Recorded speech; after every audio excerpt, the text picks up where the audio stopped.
목련꽃 그늘 김하인 2권 네 번째 시간 어청도. 재미씨, 나예요. 성경이. 네. 근데 어떻게 전화를 다? 오늘 오후 신촌 나갈 일 있는데 거기서 우리 만날래요? 현대백화점 앞에서요. 내가 좀 곤란하군요. 비교해부학 리포트를 제출해야 하거든요. 미안합니다. 수화기를 든 재민의 얼굴은 여지없이 당혹스러웠다.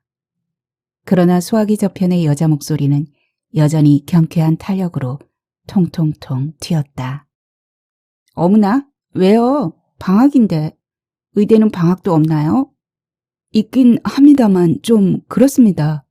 비교해부학 교수님이 유별난 편이셔서 매주 한 번씩 수강 신청을 한 학생들이 예습한 리포트를 단락마다 제출하게 돼 있습니다. 지방이나 여행 간 사람은 등기 우편으로라도 직인 날짜 안에 꼭 붙여야 하고요. 서울에 있으면 교수 연구실로 직접 들고 가야 합니다. 아유, 뭐 그런 교수님이 다 있담? 예과일 땐 의대생도 좀 놀게 해주셔야지. 재미씨 정말 머리 아프시겠다. 괜찮습니다. 아쉽군요. 내가 재미씨한테 뭘 한 가지 꼭 사주고 싶었는데. 가만히 있어봐요. 그럼 재미씨 언제 시간 나는데요? 내일은 어때요? 아니 모레도 좋고요. 예? 그럼 제가 시간 나는 대로 전화하겠습니다. 그래요. 그렇다면 기다릴게요. 하지만 너무 절 오래 기다리게 하지 마세요. 재미는 집 전화를 끊고 나서 큰 숨을 한번 들이쉬었다가 천천히 내뱉었다. 1996년 8월 11일. 날씨는 아침부터 찌는 듯 더웠다. 냉방장치가 잘 된 학교 도서관에 나가기 위해 가방을 꾸리던 재미는 전화를 걸어온 그녀가 부담스럽다는 표정으로 고개를 설레설레 가로저었다. 사흘 전 일요일이었다. 그녀이 갑자기 재민에게 난데없는 양복을 사러 나가자고 했다. 양복은요, 무슨? 혀를 빼물고 싶을 정도로 날씨가 덥구만도. 너 여름 양복 한 벌도 없잖아. 잔말 말고 따라 나서. 그렇게 해서 곡절 모를 양복 때문에 큰형에게 끌려가다시피 해서 재미는 백화점에 갔었다. 양복 한 벌을 구입해가지고 집으로 돌아오던 택시 안에서 큰형이 그를 돌아보며 넌지시 말했다. 미팅은 해봤냐? 아니요. 그래? 미팅 같은 거야 할 일 없고 그저 놀아먹으려는 싸구려 대학생 놈들이나 하는 것이지. 공부할 때는 그저 공부만 하는 게 학생으로선 최고지. 공부란 게 다 때가 있는 법이니까. 그 말에 재미는 보이지 않게 쓴웃음을 지었다. 중고교 시절 연애나 사랑이나 노는 거나 전부 다 대학 들어가서 한꺼번에 하라고 하던 큰형 말이 떠올랐기 때문이었다. 서울대 들어가면 1년 내내 만판으로 놀아도 된다고. 그런데 서울대 의대가 아니라서 큰형의 얘기가 바뀐 것인가? 근데 대체 나한테 도무지 필요하지도 않는 여름 양복을 왜 갑자기 사주신 거지? 빤한 월급쟁이 봉급 타령을 심심찮게 하시던 큰형이. 너 내일 오후 저녁 무렵에 2시간 정도 낼 수 있지? 없더라도 내야 돼. 왜요? 갑자기 무슨 일 때문에? 만족스러운 웃음을 띤 큰형이 의문이 가득 실린 그의 어깨를 정겹게 툭툭 쳤다. 널 보고 싶어 하시는 분이 계신다. 네? 누구? 큰형이 가슴을 크게 부풀렸다 꺼뜨렸다. 우리 회사 대표 이사님, 한마디로 사장님이지. 네? 그분이 절 왜요? 왜긴 내가 회사에 네 자랑을 좀 해놨더니만 며칠 전에 날 부르시더라고. 저녁이나 한 끼 먹자면서 너도 함께 나오고 그런 자리야. 이해가 안 가는군요. 한 회사니까 큰형님이시라면 당연하겠지만 제가 왜 그런 자리를. 어허, 궁금한 것도 많네. 마, 우리 회사 사원이 뭔 줄 아냐? 직원을 가족처럼이야. 그러니까 네가 그 어려운 의대에 들어갔으니까 사장님께서 기분 좋게 한 끼 내신다는 거지. 그렇게 해서 재민이 나간 자리였다. 장소는 서울시청 앞에 있는 플라자 호텔 2층 고급 음식점이었다. 약속 시간은 7시였는데 그녀는 재민을 데리고 6시 30분에 이미 그곳에 도착했다. 사장 이름으로 예약된 자리에 앉아 기다리면서 그녀는 자신의 양복이며 넥타이, 그리고 막내 동생의 넥타이까지 다시 메어주었다. 그녀이 이렇게 살갑게 친절하다니. 재민은 어색하고 불편했다. 도무지 영문을 모르겠다는 표정이었다. 그의 큰역은 바짝 긴장한 얼굴이었다. 또한 간간히 얼굴에 희색이 만면한 표정으로 바뀌기도 했다. 봐라 임마, 너 하나 공부 잘하니까 얼마나 좋냐. 사장님께 직접 초대받는 영광도 누리고. 그리고 여기 주변을 봐라. 음식 하나를 먹어도 최상급 인간들이 16급 음식을 느긋하게 즐기는 저 여유로움을. 모든 게 최고급이니까 실내 분위기부터 확 다르지 않냐.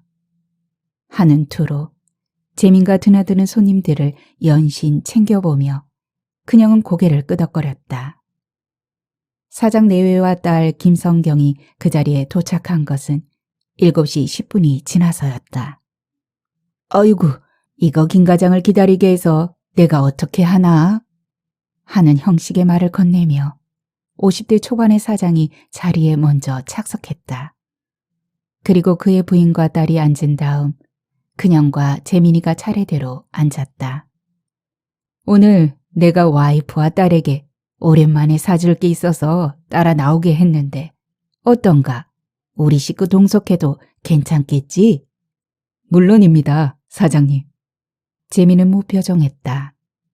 자신의 맞은편에 앉아 자신을 뚫어져라 쳐다보고 있는 사장의 딸을 한번 건너다 본 그는 시선 처리가 불편하지 않은 격자형 창문 밖으로 눈길을 던졌다. 참, 김 과장 동생, 자네 이름이 재민이라고 했던가? 네, 가만히 있자. 자네와 내 딸이 동갑내기일 거야. 음식 나올 동안 내가 자네한테 내 딸을 소개시켜 주지. 우리 성경이도 자네처럼 1학년 프레시맨일세. 2대 무용과야. 고전 무용과. 리틀 엔젤스 출신이지. S예고를 나왔고.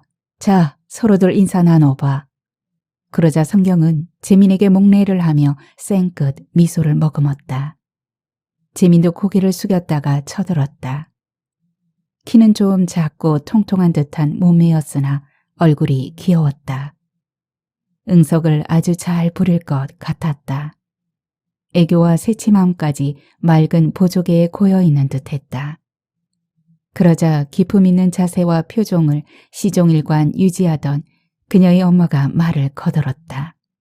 정말 김 과장님 동생은 얼굴이 참 잘생겼네요.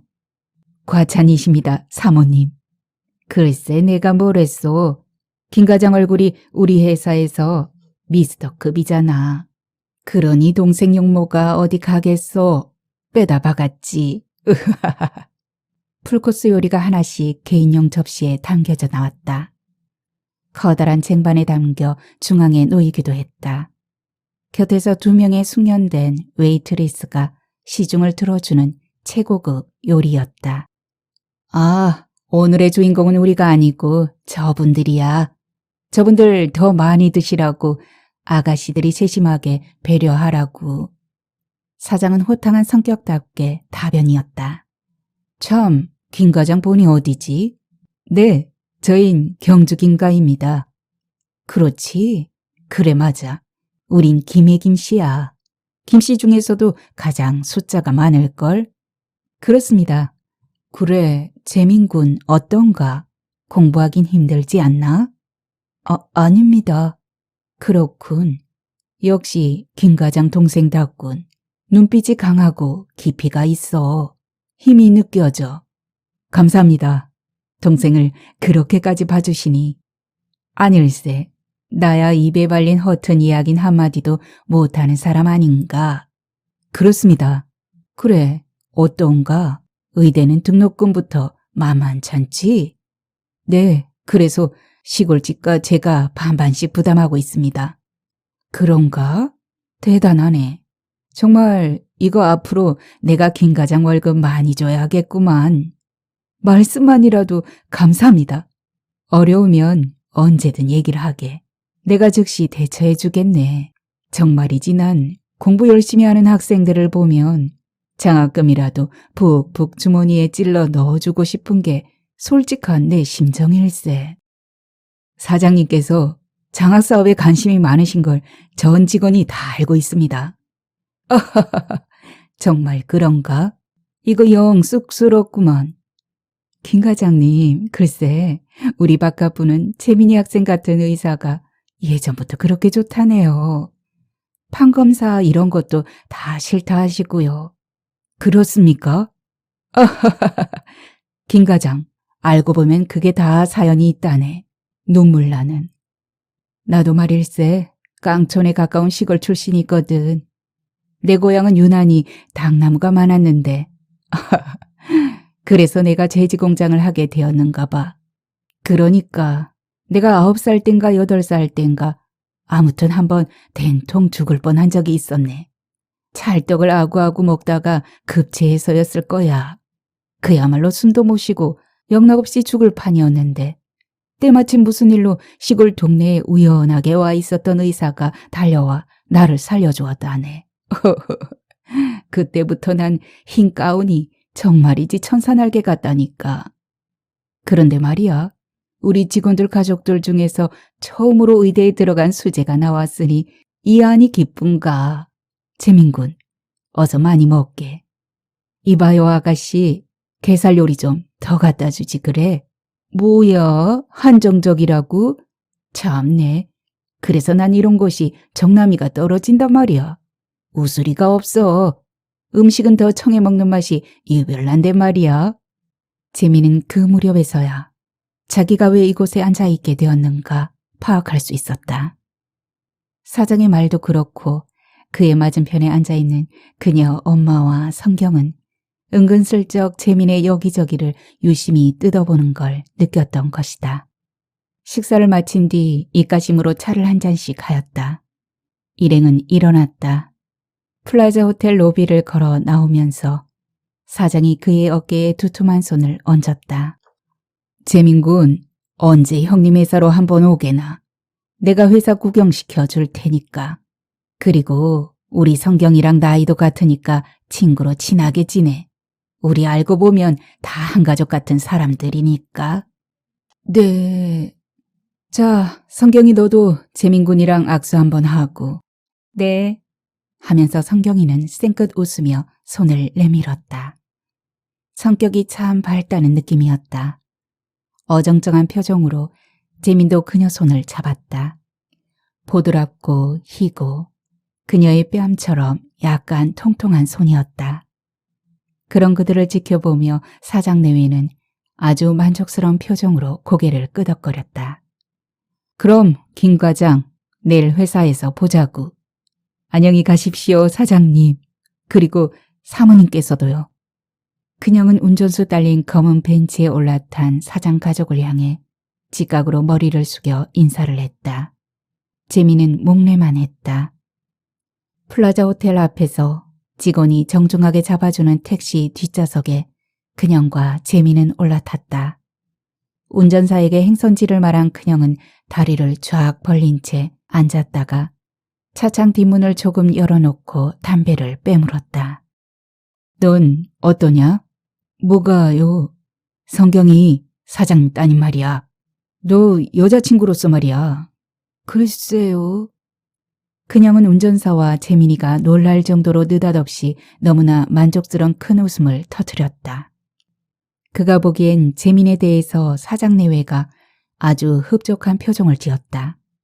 머리와 직업은 이미 검증된 거고 재민의 생김새며 키며 예의 바른 자세며 말투까지 모두 다 합격점에 들었다.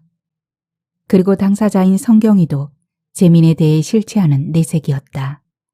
가끔씩 재민을 쳐다볼 때마다 혹은 동생과 눈길이 마주칠 때마다 사장딸의 흰 볼에 스며오르는 약간의 홍조며 그 미소. 됐어. 된 거야. 정말 잘 됐어. 턱이 가슴팍에 닿도록 큰형은 연신 고개를 크게 끄덕거렸다. 뭐가요? 성경이 우리 사장님 따님 말이야. 재민이 너 앞으로 성경이랑 친하게 지내. 네가 먼저 전화도 하고 밥도 같이 먹고 영화도 같이 보고 네가 하고 싶은 거 다 해봐. 어떤 여자를 만나느냐 하는 것도 공부 이상으로 몇 배 더 중요한 거야. 그러니까 한마디로 저더러 걔랑 사귀라 그런 건가요? 그래 임마, 생각해봐라. 너한테 이보다 더 좋은 일이 어딨냐? 너랑 사장님 딸이랑 사귀고 연애하고 그래서 나중에 결혼까지 한다고 생각해봐라. 넌 모르지? 성경이 걔가 사장님에겐 하나뿐인 외동딸이야. 얼마나 애지중지하는 딸이냐 그 말이야. 그녀는 싱글벙글이었다. 그에겐 동생과 자신의 장밋빛 미래가 마치 한눈에 펼쳐져 보였던 것이다. 부모가 자리를 만들어 사귀라고까지 하는 바에야. 그리고 사장딸도 호감을 드러냈고 남녀관계가 처음이 힘들지 뭐 그리 어렵겠는가. 만나다 보면 사랑하게 돼 있고 사랑하다 보면 결혼하게 되는 것 아닌가. 그야말로 막내 동생인 재민의 앞날은 탄탄대로였다. 재민이가 의사가 되고 난 뒤 성경이와 결혼하게 된다면 그 즉시 60평 정도 되는 새 아파트에 최소한 차는 신형 그랜저, 그리고 사장이 재민이를 더 눈에 들어 한다면 저민이가 되는 시점에서 커다란 병원도 뚝딱 지어줄 것이었다. 자식이 하나밖에 없는 딸이지 않는가. 하나밖에 없는 사위인데 아까운 게 세상에 어디 있겠는가. 그렇게 되면 큰형 자신도 사장과 서로 사돈 관계의 집안이 되는 거고, 그렇다면 본인의 진로도 활짝 열렸다. 부장은 물론이고 이사, 상무, 전무도 그리 멀지 않은 단기간에 고속 승진을 이뤄낼 수 있을 가능성도 다분하지 않는가. 큰형은 재민의 여자 관계에 대해선 전혀 의심하지 않았다.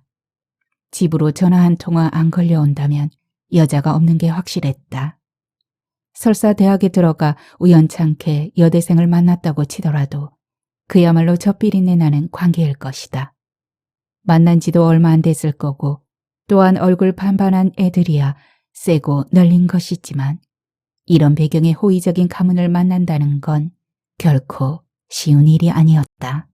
내가 1, 2년 사회생활한 것도 아니고. 큰형은 동생 어깨에 손을 얹은 채 눈을 감았다가 떴다. 이마, 너 정말 큰형님 하나는 제대로 둔 줄 알아. 일리는 있었다. 막내 동생을 의대에 들어가도록 물심양면으로 먹이고 입히고 가르치고, 또한 그야말로 이런 기회가 막내 동생에게 주어진 것은 자신이 국내 굴지의 이 제지 회사에 다니고 있어서가 아닌가. 그런 점에선 맞았다. 큰형님을 제대로 뒀다. 하지만 더없이 기쁘고 만족스런 큰형 얼굴에 반비례해서 재민의 얼굴은 점점 더 어두워졌다. 큰형은 예전에도 그랬듯 지금도 자신에 대해 아주 다르게 생각하는 것이다. 틀리다고 하긴 좀 그렇지만 어쨌든 번쩍거리는 금열쇠 3개를 나중에 재민이가 얻을 수 있다면 그게 다 자신 때문에 가능해진 일이라고 큰형이 본다면 그건 맞다. 재민은 고개를 가로저었다. 그런 일은 절대 일어나지 않을 게 너무나 분명했다. 그렇다면 큰형이 쌓은 금빛 환상은 사상 누각처럼 무너질 게 뻔했다. 실망이 대단하고 분노가 대단하지 않겠는가. 그리고 지금은 더없이 호탕한 풍모를 보여준 사장이라는 그 사람도 만약 재민이 자신의 딸을 거들떠보지 않는다는 걸 알게 된다면 일개 가장급 직원인 그의 큰형에게 나쁜 감정을 가지게 될 것은 인지상정이었다. 큰형의 회사 생활이 괴로워진다는 거다. 재민으로선 그런 일이 일어나는 건 절대로 원치 않았다. 어쨌든 큰형은 우리 집안 기둥이고 아버지와 버금가는 장남이시니까. 재민에게 있어 큰형의 존재는 애증의 대상이었다. 한 형제로서 어쩔 수 없는 혈육의 당김이 있는 반면에 그로부터 받은 무수한 폭력은 증오의 대상이었다. 마음이 심란했다. 재미는 학교 가기 전 인영이 누나 얼굴이라도 한번 볼까 싶어 다나 공방에 전화를 걸었다. 전화를 받은 사람은 직원 윤주 씨였다. 언니 지금 없는데요. 그래요? 잠깐 밖에 나갔는가 보죠? 아니요. 좀 멀리 갔어요. 오늘 이른 새벽에 출발했을 텐데. 어디로요? 그 질문이 막상 떨어지자 윤주는 잠시 망설이는 눈치였다. 윤주 씨, 어디요? 누나가 외국이라도 나갔나요? 아니요, 그건 아니고. 네, 섬요. 어청도라고 했는데. 어청도요? 거기가 어디쯤에 있는 섬인데요? 서해요. 군산 쪽이라죠, 아마. 네, 맞을 거예요. 내가 들었어요. 군산 여객 터미널이라는 말을요. 그래요? 으휴, 참 멀리도 갔네요. 휴가인가요? 몇 박 며칠로 간 거예요? 글쎄요. 한 이틀 걸릴 거라고 했는데 자세히는 저도 잘... 윤주 목소리가 부담스럽다는 듯 찾아들었다. 거기라면 혼자 가지는 않았을 것 같은데 친구들이랑 같이 간 건가요? 몇 명이서요? 네, 그게... 말꼬리가 완연히 흐려졌다. 그 순간 재미는 어떤 불안감에 확 사로잡혔다. 윤주 씨, 솔직하게 얘기해줘요. 꼭 그러셔야 해요. 혹시 오이태 씨라는 분과 같이 간 건가요? H신문사 문화부 소속 사진기자라는 그 사람과 함께 말이에요. 그건 모르겠어요. 그냥 언니는 친구 한 분이랑 바닷바람 쐬러 간다고 해서. 재미는 눈앞이 캄캄해지는 기분이었다. 신음을 삭히고 입술을 질끈 깨물었다. 어감을 들어보니 윤주 씨는 틀림없이 동행자를 알고 있었다. 그런데 숨기고 있다면 재민 자신이 상처를 입을까봐 그녀가 조심스러워하고 있는 게 분명했다. 이미 누나의 동행자에 대한 확신감이 드는 바에야 애꿎은 사람을 더 이상 닥달해댈 필요가 없었다. 재민은 전화를 끊고 우이태가 근무하는 H신문사 문화부로 전화를 넣었다. 아, 오 기자요? 네, 맞습니다. 어청도에 등대 사진 찍으러 오늘 새벽쯤 출발했을 겁니다. 네네. 아니요. 네, 일정은 정확히 모르겠지만 아마 최소한 2, 3일은 걸릴 겁니다. 그게 여름 특집용이기도 하지만 작품 사진 용도도 있으니까요. 사나흘 더 걸릴 수도 있겠고요. 전화를 끊고 난 재민 손이 떨렸다. 어청도라. 재민은 책상 진열대 한켠에 있는 지리부도를 꺼내 펼쳤다. 군산 쪽 바다 어딘가에 있겠지. 그의 입술이 파삭하게 말라왔다.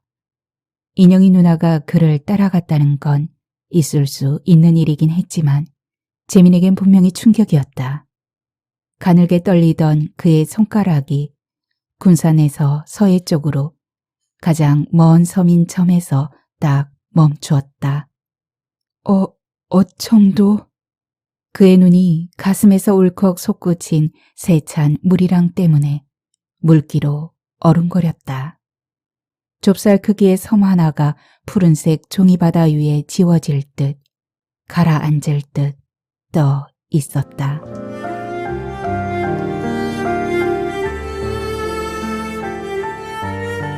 흰 등대가 녹아내리다. 주변 바다가 거울처럼 맑고 깨끗하다고 해서 붙여졌다는 어청도. 그 조그만 섬은 행정구역상 전북 군산시 옥도면 어청도리에 속한다. 군산항에서 바다 쪽으로 72km 떨어진 섬으로 군산시에 딸린 부속 섬들 중 어청도가 가장 멀다. 재미는 강남 고속터미널에서 군산행 버스를 탔다. 버스는 총 4시간 남짓 달렸다. 서해안 고속도로를 통과해 북군산 인터체인지로 나와 706번 지방도로로 버스는 접어들었다. 성산 방향의 27번 국도로 길을 바꾼 버스는 오후 4시 20분쯤 군산시 버스터미널에 도착했다. 재민은 곧장 대기 중인 택시를 올라타 5분 거리에 있는 군산 내항여객선 터미널에 도착했다. 창구한 티켓 판매원은 여자가 아닌 굵직한 목소리의 사내였다. 오늘은 없습니다. 선박시간표를 다시 확인하시고 내일 다시 나오세요. 네? 어청도는 너무 멀어서 하루 한 번뿐이라고요. 배가 없습니다. 배가 없다고? 난감한 노릇이었다. 재민은 승선 대합실벽에 걸린 시간표를 착잡한 표정으로 뚫어져라 올려다보았다. 계림, 해운, 어청, 페리오, 매일 7시에서 9시 사이 단 1회 운항. 출항시간은 물때에 따라 매일 달라지므로 확인 요망이라고 적혀 있었다. 그리고 어청도 주변의 다른 섬들도 엇비슷한 문구를 달았다. 어청도를 포함해 선유도, 야미도, 신시도, 무녀도, 장자도 등의 섬들로 이루어진 고군 상군도 해상공원 구역이었다. 붉은 점선 맨 끄트머리에 어청도가 손톱 크기로 들어가 있었다. 하루 한 대뿐인 첫 차이자 막차를 놓친 형국이었다. 그야말로 바다가 애타는 그의 마음을 가로막은 것이다. 어쩌지? 가야 하는데. 꼭 이 밤 안으로 가야 하는데. 파도가 넘실대고 출렁거리며 인공구조물을 쉼없이 철썩이며 때리는 바다를 바라보며 재민은 선착장 끝에서 마냥 서성거리고 있었다. 선착장엔 하루 운항을 마친 두 척의 여객선이 굵은 동아줄로 묶여져 있었다. 파도가 출렁거릴 때마다 타원형 배의 몸체가 두둥실거렸다. 낮 시간이 기울었지만 태양은 여전히 뜨겁게 달아올라 시원한 푸른 바다와 대조를 이루었다. 거대한 금속아기를 짧게 부는 듯한 고동소리.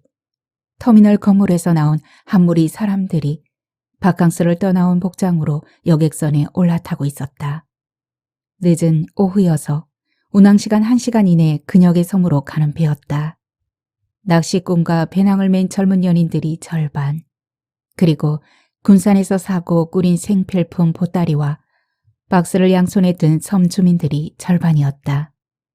여객선 선체로 풀린 동아줄이 던져지자 배는 요란한 엔진 작동을 일으키며 후진했다. 그리고 물살을 원형으로 만들며 천천히 회전해서 이내 바다 쪽으로 빠르게 항진했다. 그 배가 점점 작아지는 것을 지켜보며 재민은 속이 타들어갔다. 육지 끝에 서서 바다 저편을 건너다보는 그는 망연자실한 모습이었다. 그녀가 건너간 바다, 잿빛과 푸른빛이 뒤섞여 출렁거리는 바닷가 철벽이었다. 한달음에 그녀를 쫓아 달려 내려왔지만 어청도로 들어가는 여객선이 하루 한 척일 줄은 그는 전혀 예상 못했었다. 담배를 빼문 그는 쓰라린 가슴에서 토해진 깊은 한숨과 함께 허망한 담배 연기를 바다 위로 날려보냈다. 그런 그가 남다르게 보였는지 저만 치석 기름용 빈 드럼통을 배에 옮겨 싣던 40대 남자가 재민을 불렀다. 이보슈, 배가 끊긴 거유? 네, 그렇습니다. 어디 갈 낀데? 어청도요. 그래요. 이 배가 늦게라도 거기 들어가긴 하는데 타겠수? 기름 냄새가 많이 날 텐데. 정말입니까? 섬 일대에 보름마다 한 번씩 휘발유와 경유 등의 기름을 공급하는 커다란 탱크를 실은 배였다. 40~50톤 규모의 동력 공급선이다. 재민이 반색하자 입가에 담배를 꼬남은 사내 표정은 금방 심드렁해졌다. 공짜로는 그렇고 내킨다면 담배 2보루 정도 사오슈. 네, 알겠습니다. 연신 감사하다고 말한 재민은 한달음에 여객선 터미널 안 가게로 가 담배 3보루를 사들고 뛰어왔다. 기름칠 범벅인 어깨걸이 멜빵 옷 입은 남자에게 두 손으로 담배를 건넸다. 하슈. 어쨌든 운이 좋았다. 사내의 말만 따나 하루를 지체하는 시간이며 터미널 앞에서 묵을 숙박비, 음식값, 여객 승선료를 합하면 담배 3보루 값이 훨씬 싸게 먹힌다고 해서가 아니라 선착장 근처 남루한 여간방에서 뜬 눈으로 마음 졸이며 지새워야 할 고통에 비하면 재민으로선 일단 그녀 가까이 갈 수 있는 것만으로도 천만 다행인 심정이었다. 5시쯤에 기름 공급선은 출발하였다. 일하는 남자들은 모두 5명이었다. 배가 항구를 출발하자 배를 모는 사람을 빼고는 모두 휴게실 바닥에 빙 둘러 자리를 잡고 앉았다. 노동의 피곤을 씻고 허기를 대충 때우는 술판이었다. 지포와 마른 오징어, 생라면을 부숴서 스프를 뿌린 안주에다가 대병들이 소주를 그들은 돌려 마셨다. 이봐요, 젊은 친구. 자네도 이리 와 한잔 하지 그래. 재미는 완곡히 사양했다. 멜빵 청바지를 입은 40대 남자는 바다만 내다보고선 그가 곡절 있을 거라고 짐작했는지 자꾸만 자기 옆자리인 누런 장판 바닥을 손바닥으로 두드렸다. 보아하니 학생 같은데 어청도는 무슨 볼 일이 있어. 찾는 거시기한 사람이라도. 장 가득 따라준 소주를 두 손으로 받아 쭉 비워낸 재미는 고개를 가로저었다. 아닙니다. 등대요. 네, 등대 보러 갑니다. 아하, 그렇구만. 하긴 어청도 등대가 이 근역에서 가장 근사하긴 하지. 아마 그게 일제시대 때 세워졌을걸. 그렇다고 하되 우리나라 유인 등대로는 최고로 아름답다는 평가가 작년인가 재작년인가에 내려졌다고 하더만서도. 맞아 불어. 거기서 베스트 극장인가 뭔가 하는 것도 찍었자녀. 등대지기인 남자와 성 가시네가 거시기 하는 얘기 말이야. 자네들은 못 봤는가? 그려? 난 못 봤는디. 난 봤어. 어청도 해운조합의 길초리가 내 친구자녀. 그 자식이 자기도 찍혔다고 해서 꼭 보라고 하기에 봤었지. 근데 길출이 그놈 얘기를 나중에 들어보니께로 TV 다막극인가 뭔가 하는 그 프로서 어청도 분교 선상님으로 나왔던 그 여자 탤런트가 말일시. 그랬어? 길출이 뿔따구에 고 이쁜 탤런트가 주둥이를 쪽 하고 맞췄던가 말이지. 그거 다 뻥이여. 에이 진짜라카니까. TV에도 바로 그 장면이 나왔다니께로.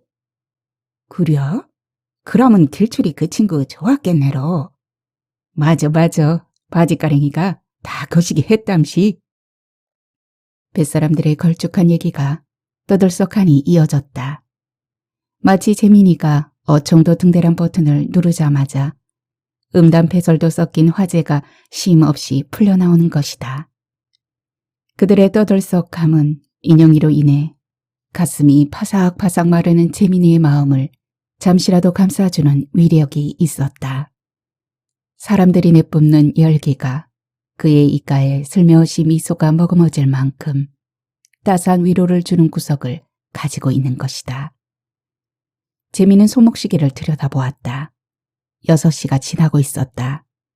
섬 2곳에 들렀다가 작업을 마치고 기름선이 어청도에 도착하게 될 예정 시각이 밤 10시쯤이라고 했다.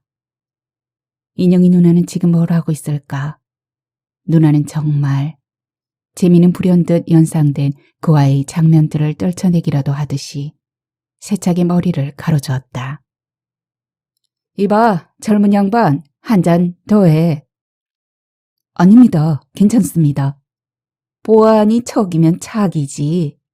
괴로울 땐 그저 술이 최고요. 적당히 취해 뿌리면 매멀미도 가라앉힐 수가 있을 테니까 어여 한 잔 쭉 더 들이키라고. 그들 중 한 사람이 손을 젓는 재민에게 술 한 잔을 떠안기듯 철철 따라주었다. 이게 우리 뱃사람들의 인심이고 한 번에 마시는 술 양이어야 하듯이. 덥석불이 사내는 맥주 글라스에 넘치도록 그득하게 채웠다. 뱃사람들은 잠시 미간을 찌푸리고 술을 마시는 재민의 얼굴을 바라보았다. 군산에 살기도 하지만 대부분 섬에 집이 있는 이 사내들은 이렇게 혼자 섬으로 가는 무사람 심정에 대해 훤히 꿰뚫고 있다. 육지에서 망망대해 바다를 건너 혼자 섬에 들어가는 사람은 10중 8구 고민이 많은 사람이었다. 혹간의 여름 피서를 떠난 바람난 애인을 찾으러 가는 경우도 있지만 대부분 도망치듯 숨어들듯이 섬으로 들어가는 사람들이다. 그러나 후자인 경우 섬은 무사람들이 생각하는 것처럼 낭만적인 파라다이스가 아니다. 우선 면적부터가 그렇다. 섬은 그야말로 바다에 둘러싸인 손바닥만한 땅이다. 까닭에 드넓은 육지에만 살았던 사람들은 이내 땅의 답답증을 느낀다. 일주일도 제대로 버텨내기 힘들다. 섬은 모든 게 너무나 단순하다. 빤한 섬 주민과 얼마 되는 가옥들, 아침 저녁으로 약간의 활기를 띠는 선착장 빼고는 나머지 하루 대부분 시간은 개미 한 마리 집 바깥에서 찾아보기 힘들다. 움직이는 것은 파도가 출렁거리고 나뭇가지가 바람에 흔들리고 들리는 것은 방파제와 암벽을 때리는 파도 소리와 나뭇잎을 흔드는 바람 소리뿐이다. 섬에서 하는 일이 없다면 무료해서 미친다. TV라도 없다면 섬은 그야말로 꼭 그만한 크기의 바다 감옥인 것이다. 섬 사람들은 그걸 너무나 잘 안다. 까닭에 섬 사람들 꿈은 삶의 터전을 육지로 옮기고 내리는 것이다. 자동차가 달리고 번쩍거리는 얘기가 넘치는 사람들이 사는 서울로 가 뿌리를 받고 살 수만 있다면 그야말로 그 자체로 출세고 성공인 것이다. 하지만 섬을 떠났던 사람들 대부분 머지않아 다시 섬으로 돌아온다. 섬에서의 단순한 삶만을 살다가 육지와 도시에서의 복잡하고 생존 경쟁적인 삶을 배견하지 못하는 것이다. 사내들은 그런 한두 번의 이력이 다 있었다. 이젠 팔자련이 하는 것이다. 술에 기분 좋을 만큼만 취한 50대 사내 하나가 휴게실 바닥에 드러누워 흥얼흥얼 노래를 불렀다. 가수 이미자가 부른 총각 선생입니다. 참 청승맞게도 부르는구나. 노래가 김수희 노래로 이어질 즈음 재미는 가판 난간을 붙들고 서서 온통 물뿐인 바다를 바라보고 있었다.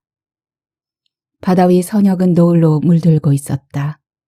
출렁거리는 파도와 하늘에 적경지이던 수평선 일대는 거대한 여름 태양이 떨어뜨린 불의 꽃잎이 산지 사방으로 떨어지며 바닷물마저 붉게 태웠다. 그것도 잠깐. 어둠이 순식간에 허공과 바닷물에 동시에 먹물처럼 퍼졌다.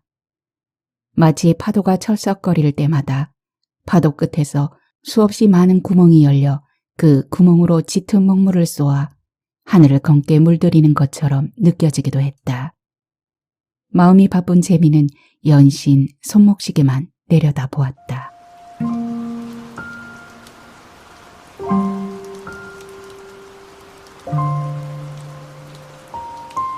그 시간에 어청도.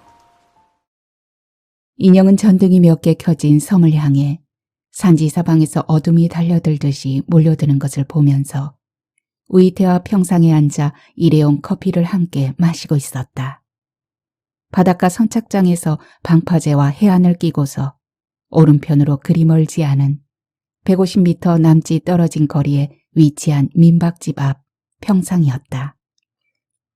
선착장 위 음식점을 하는 어촌게장댁이 자신들이 비워둔 번듯한 집이라고 소개한 그 민박집은 그들 두 사람 말고는 텅 비어서 좋았다.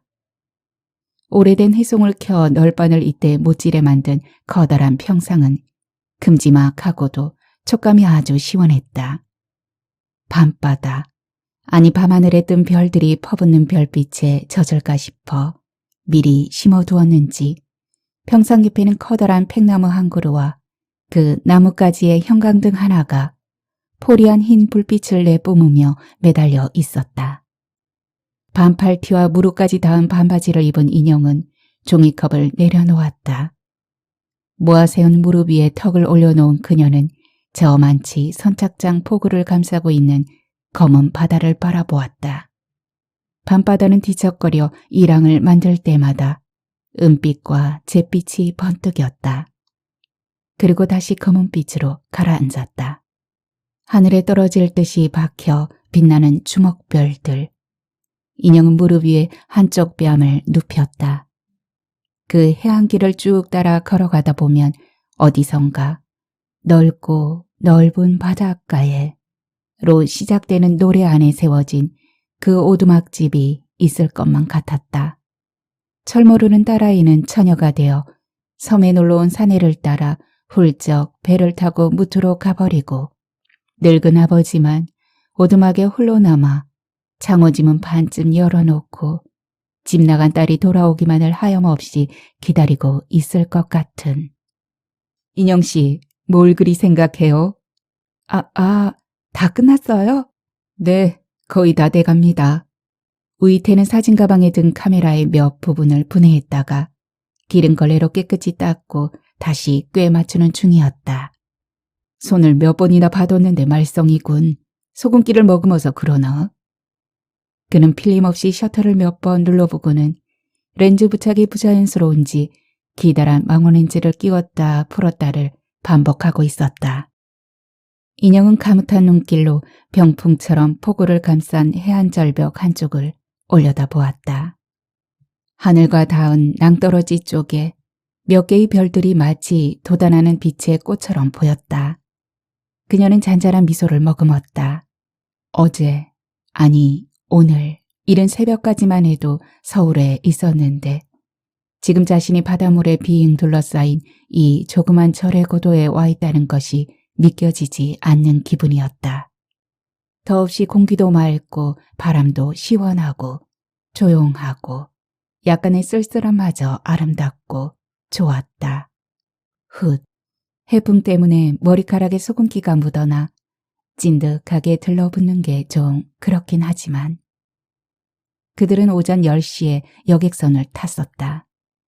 어청도에 도착한 시간이 오후 2시가 못 되었다. 포구 근처 음식점에서 간단히 점심을 먹은 뒤 그들은 섬 뒤편 산적 벼랑에 있다는 등대를 향해 올라갔다.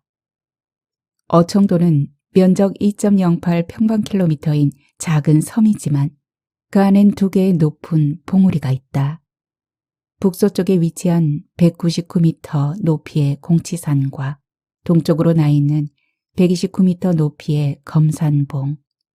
포구에서 등대까지 올라가는데 산 하나를 넘는 기분이었다. 도보로 대략 40분 정도 걸렸다.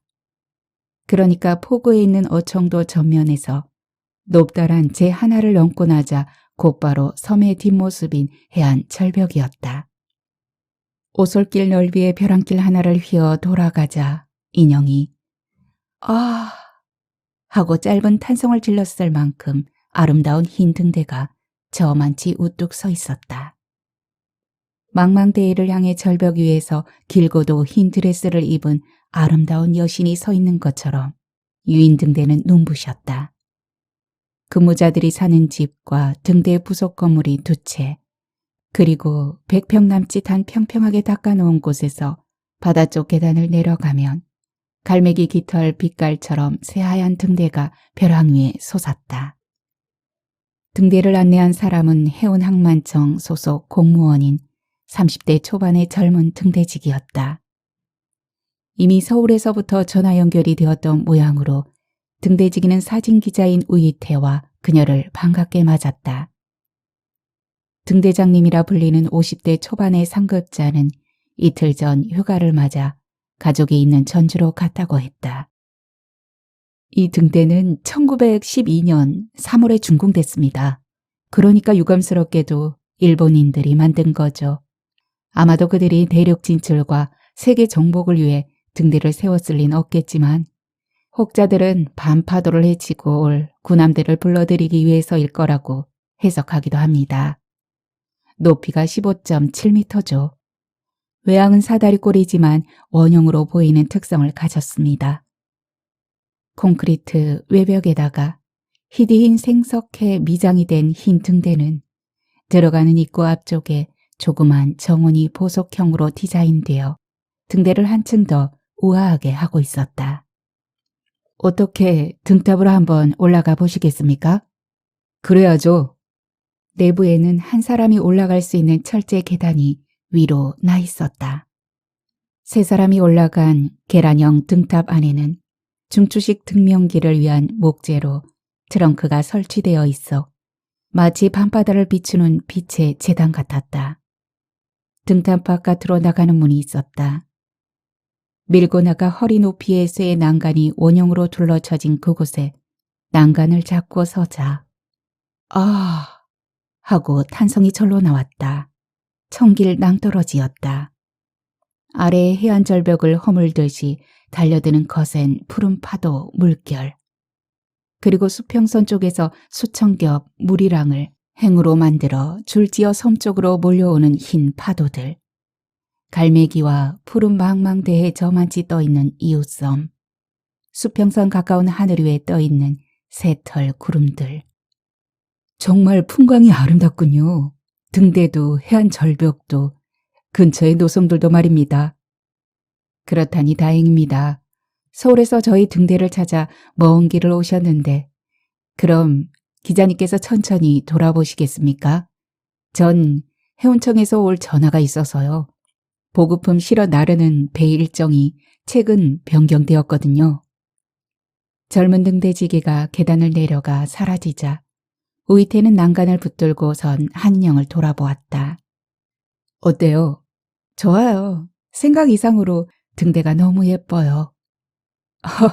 그렇다면 제가 함께 여기 오자고 강요하다시피 몇 번이나 좋은 것은 정말 잘한 일이죠? 네, 동해 쪽 등대는 몇 번 봤어요. 이렇게 내부를 통해 여기까지 올라와 본 건 처음이고요.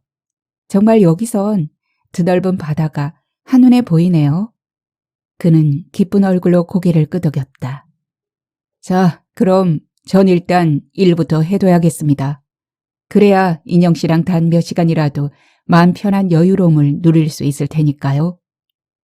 사진 가방을 끌러 두툼한 렌즈가 달린 카메라를 꺼낸 우이태는 신문에 실을 사진을 얻어내기 위해 작업을 시작했다. 그는 1시간 반이나 걸려 대여섯 통 가까운 필름을 사용했다. 갈매기가 등대를 향해 날아와 앉는 장면부터 시작해서 사선 방향으로 등대 쪽으로 오는 듯한 배가 함께 포착되었고 해안 절벽 밑까지 내려가 등대를 발끝에서부터 머리끝까지 미끈하고도 우뚝 솟게 하는 등대 전경 사진도 찍었다. 그리고 등대 뒤로 낙조가 깔리면서 수면과 수평선 저쪽으로 노을이 아름답게 퍼지는 장면. 등대 등명기가 밝혀져 빛을 쏘는 광경까지. 첫날의 작업을 끝내기 직전 우이태는 등대를 배경으로 인영에게 사진을 찍어주었다. 이제 제발 그만 찍으세요. 내가 모델도 아닌데. 아닙니다. 이 등대의 이미지가 인영 씨랑 정말 딱입니다. 너무나 잘 어울려요. 환상입니다. 우이태는 필름 한 통을 손바닥을 펼쳐 얼굴을 가리기까지 하는 인영에게 다 쏟아부었다. 그동안 등대지기는 릴 낚싯대를 들고 해안 절벽을 내려가 낚시를 했다. 20분도 안 되어 그는 손바닥 크기 이상의 돌돔 너댓 마리를 낚아 올렸다. 단층형 집으로 가지고 올라온 그는 그것들을 능숙한 칼솜씨로 회쳤다. 여기선 손님들에게 대접할 거라곤 이놈들 뿐입니다. 여기 등대 아래쪽 해안은 돌돔 천지거든요. 그래요? 아무튼 감사합니다. 너무나 맛있어 보여 군침이 그냥 도는걸요. 다 됐습니다. 초장에 찍어 마음껏 드십시오. 자, 술도 한 잔 받으시고. 먼저 제가 한 잔 드리죠. 아닙니다. 기자님부터 받으십시오. 그리고 아가씨도 한 잔 받으세요. 어청돌한 섬 안에서도 또 하나의 외진 섬이라 할 수 있는 등대에서만 살아서일까? 젊은 등대지기는 사람이 찾아준 것이 너무나 기쁘다는 얼굴이었다. 해에 착착 감기는 회맛과 단맛이 도는 소주는 바다와 바람만큼이나 청량했다. 술이 한 잔 들어가자 이런저런 얘기들이 노총각 등대지기로부터 자연스레 흘러나왔다. 자기는 국가 공무원이긴 해도 절의 고도에서 근무하는 등대지기한테 시집올 여자는 요즘 없다고. 또 아이를 낳는다고 해도 아이가 자라 학교를 갈 때가 되면 10중 8구는 이상가족이 된다고.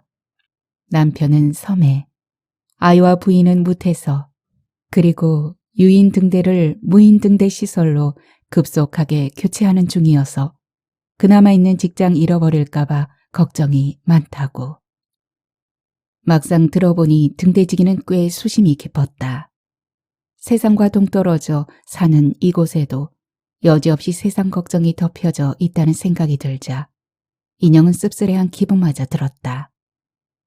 내일 올라오실 거죠? 네. 그러면 내일은 문어 맛을 보여드리겠습니다. 수경 쓰고 들어가면 해안절벽 바위 및 움푹한 쪽으로 놈들이 득실거립니다. 이야, 그러면 대체 저희는 뭘로 보답해드려야 할지. 손님이 무슨 그런 걱정까지 다 합니까? 그리고 돔이나 문어가 어디 제 거랍니까? 모두 다 바다 거죠. 그런 생각 잃지 마시고 작업이나 잘 마치고 돌아가십시오. 우이태는 작업 가방 지퍼를 닫고는 식은 커피를 입가로 가졌다. 인형은 문득 등대에 혼자 남은 그 사람이 떠올랐다. 그 등대지기 아저씨 말이에요. 참 고독한 직업인 것만은 맞는 것 같아요. 그죠? 글쎄요. 말은 그렇게 해도 얼굴 표정은 참 맑아 보이던데. 모든 직업엔 일장일단이 있잖아요. 저희 같은 사람들이야 사람의 바다라고 할 수 있는 서울에서 사람들에게 치여 스트레스 받는 직업이고 그 사람 경우엔 사람이 너무 없어 스트레스를 받는 것 같고 갑자기 그런 식구가 생각나네요. 사람이 싫어 사람을 떠나오니 사람이 너무나 그립다라는. 그래도 제 직업과 그 사람 직업 중 한 가지를 택하라면 그 선택 기준은 인형 씨입니다. 네? 무슨 말씀이신지. 전 인형 씨가 함께 있어만 준다면 사진기자 당장 그만두고 등대지기 할 겁니다. 정말입니다. 제가 없다면요. 등대지기는 절대 못할 겁니다. 외로움에 지쳐 자살할 겁니다. 과장스런 슬픈 표정을 짓는 그를 보고는 인형은 그저 싱긋 웃었다. 사람이란 그런 것이다. 자신이 원하는, 사랑하는 사람과 함께라면 어느 장소, 어느 곳이든 그곳이 파라다이스이다. 그런 점에서 사람이 하나의 세계이고 하나의 세상이 아닐런가. 시간과 세월이 흐르면 빤히 다 알게 되어버리듯 상대 사람이 드러나는 것에 비례해 사랑도 사람도 점차 지겨워지고 건태로워진다고들 하지만 그건 살아본 사람들이 포식한 뒤에 늘어놓는 넋두리일 뿐 아직 사랑과 살아보지 못한 사람에겐 안 통하는 얘기다. 오, 따가워. 하고 우이태가 맨살이 드러난 자신의 어깨 쪽지 뒤쪽을 손바닥으로 때렸다. 살냄새를 맡은 건가? 갑자기 어디서 이것들이 떼거리로 몰려들었지? 야, 바다모기. 이거 정말 장난 아니네요. 마치 창으로 푹 찌르는 것 같아요. 인형씬 안 물렸어요? 벌써 나도 2방 물렸어요. 봐요. 발등 긁는 거 안 보여요? 안 되겠습니다. 일단 안으로 들어가시죠. 밤이 깊어지자 그야말로 모기떼가 산에서 무장공비들처럼 민가쪽으로 내려오는군요. 그래야겠어요. 내일 온몸이 올록볼록해지지 않으려면. 희태와 인형은 바다모기 공습에 퇴각하는 군인들처럼 재빠르게 평상에 널린 물건들을 챙겨서 집 안으로 뛰어들었다. 집은 단층형 현대식 구조물이었다. 현관 안부터 파넬형 나무판을 붙인 꽤 넓은 거실과 양쪽에 2개의 방, 그리고 주방과 화장실이 2개의 방 쪽 뒤로 각각 연이어져 있었다. 근데 모기장이 하나밖에 없네요. 그럼 인형씨가 모기장을 쓰세요. 전 모기향이 어디 있나 한번 찾아보도록 하죠. 아니 일단 모기장부터 빨리 칩시다. 그들은 안방에 모기장을 쳤다. 인형은 팔등을 긁으며 재빨리 모기장 안으로 기어들어갔다. 모기장 안에 모기가 들어갔나 잘 살펴보세요. 인영 씨 내일 빈혈 일으키는 거 보고 싶지 않으니까. 저기 한 마리 들어갔습니다. 제가 들어가 때려잡죠. 아니에요. 내가 잡을게요. 그런데 역시 바닷가 바로 옆이라서 창문을 열어놓으니 밤바람 하나는 무지 시원하네요. 선풍기는 전혀 필요 없겠어요. 인영 씨, 그럼 일찍 주무십시오. 지금 시간이 10시밖에 안 되었지만 새벽 3시 반에 서울에서 출발했으니까 무척 피곤하실 겁니다. 네, 거기 있는 게 녹음기랑 라디오 겸용이거든요. 채널을 맞추시면 음악을 들으실 수 있습니다. 아니, 그럴 게 아니라 CD 플레이어를 따로 드릴게요. 르네상스의 사운드 오브 더 시가 들어있거든요. 파도 소리와 함께 딱 듣기 좋은 곡일 겁니다. 아, 전 걱정하지 마십시오. 건넌방에서 자겠습니다. 일단 이 방 형광등부터 끄겠습니다. 불빛 때문에 날벌레들과 모기들이 자꾸만 들어오는 것 같거든요. 그럼 인영 씨, 안녕히 주무십시오. 내일 아침에 뵙겠습니다. 시원한 밤바람이 들어오도록 창문을 더 열어놓고 방문을 여닫은 뒤 우이태는 거실로 나갔다. 그리고 거실 곳곳과 주방, 그리고 건넌방까지 모기약을 찾았다. 뿌리는 스프레이는 물론 꽈배기처럼 꼬인 모기향 하나 없었다. 이거 참 난감하군. 희태는 건넌방 창문부터 닫아 걸었다. 그리고 마치 갑옷을 입듯이 모기가 살을 뚫지 못하도록 가벼운 차렵 이불로 몸을 탱탱 말고서는 베개를 베고 누웠다. 불을 껐는데도 모기가 여기저기 왱왱거리며 날아다니는 소리가 들렸다. 그러나 다시 불을 켜 잡을라 치면 모기들은 장롱 뒤쪽으로 재빨리 숨어버리는지 한 마리도 눈에 띄지 않았다. 내일 밤 제대로 지내려면 모기향은 포구 가게에서 미리 사다 놓아야겠군. 오늘 밤은 그럭저럭 견뎌보는 수밖에. 약간의 피를 모기보기로 헌혈한다고 생각하지 뭐. 우이태는 인형이 있는 안방에서 고즈넉이 흘러나오는 피아노 소리에 귀를 기울이며 애써 눈을 감고 잠을 청하였다.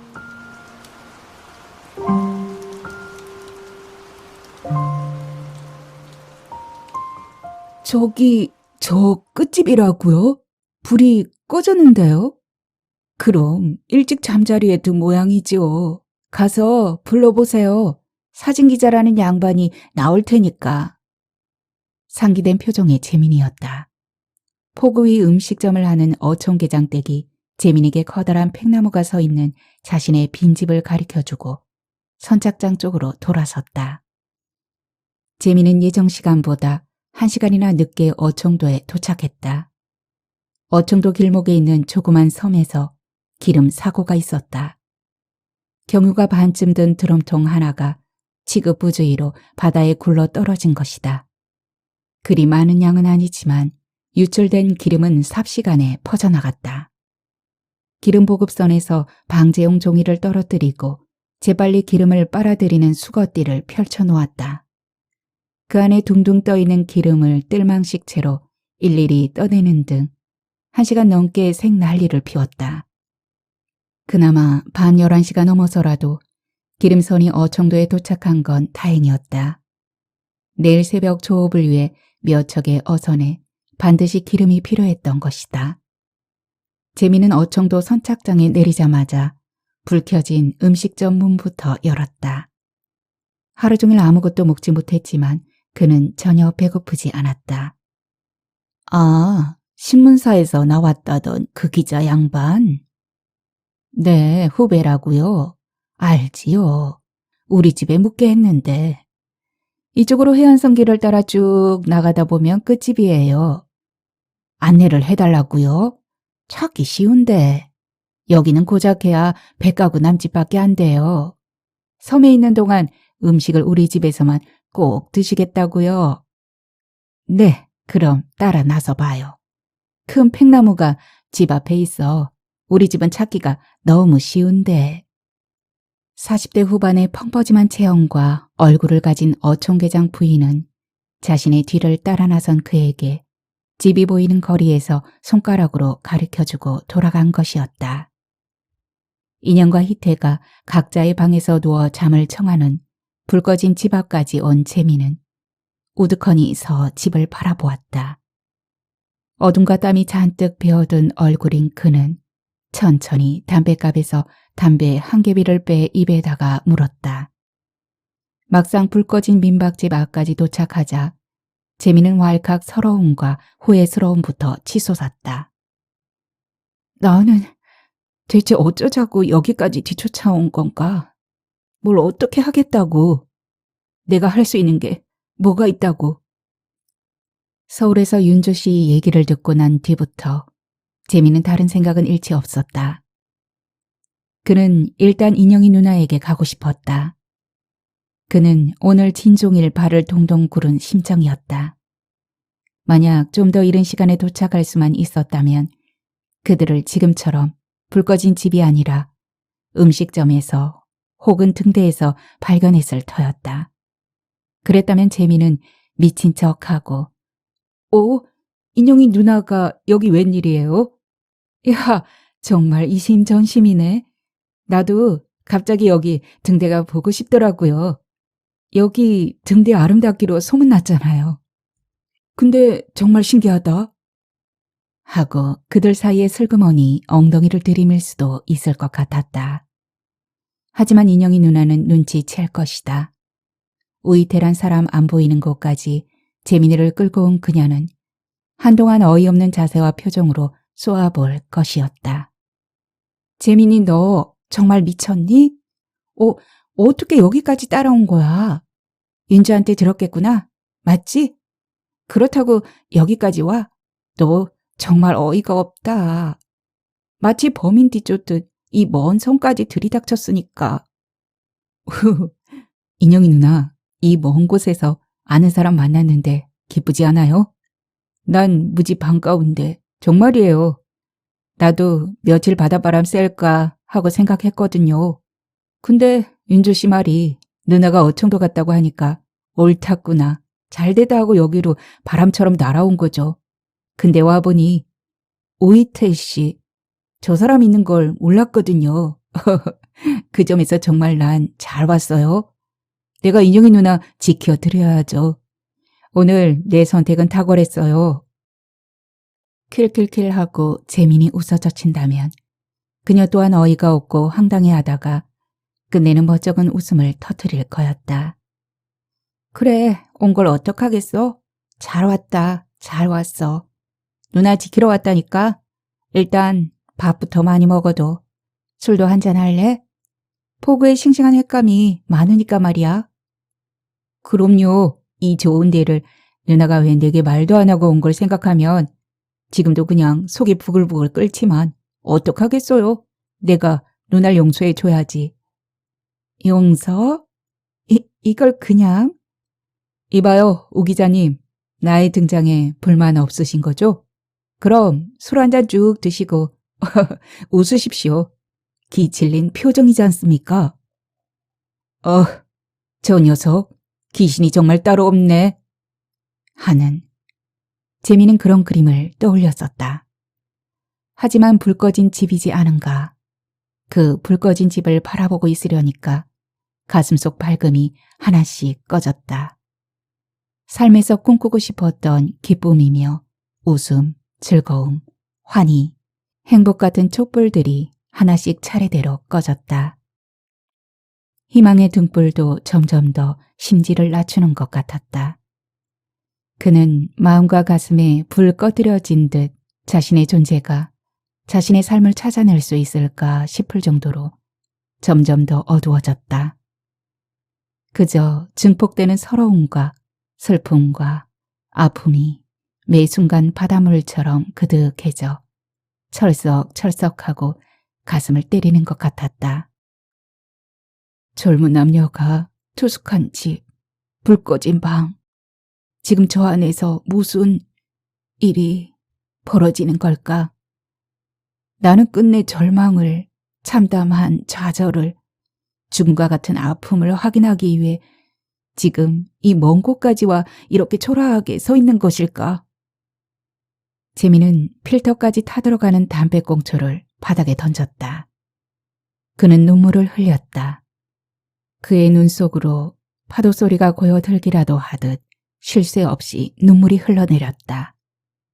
물기 가득한 두 눈, 불 꺼진 집과 방을 배경으로 그의 지난 시절 모습들이 한 장 한 장의 컷 필름처럼 비춰지는 영사기가 가슴속에서 차르르 차르르 소리를 내며 돌아가는 것 같았다. 초등학교 시절 처음으로 인영이 누나를 보았던 그 순간부터 최근의 누나 모습까지. 어느 순간 그는 미칠 것 같았다. 당장이라도 그 집에 뛰어들어 모든 것을 부서뜨리고 싶었다.